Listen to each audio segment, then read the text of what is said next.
Bom, essa emenda, na verdade, ela adequa um pouco o artigo 3º, ele já coloca o Conselho Tutelar no Comitê de Avaliação e de Debate sobre o Plano Municipal da Primeira Infância.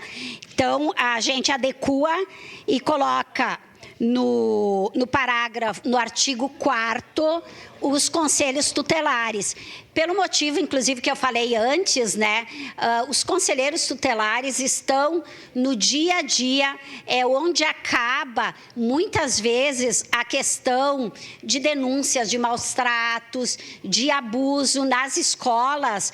Muitas vezes, eu já relatei aqui o quanto a gente está dando uma aula, mais de uma vez já aconteceu isso comigo, muito mais de uma vez, e que a criança conta que o pai estava bêbado e bateu nos filhos, daí a mãe fugiu com o menor e ela ficou em casa, e aí a gente chama o Conselho Tutelar. Então, o Conselho Tutelar, em que pese hoje só termos 2 em Caxias, uma cidade que precisaria, pelo número de habitantes, ter 6, eles fazem um trabalho muito importante. Então, nada mais justo que o Conselho Tutelar esteja entre as entidades que vão avaliar o plano, conforme já está no artigo 3º, essa adequação ao artigo 4º.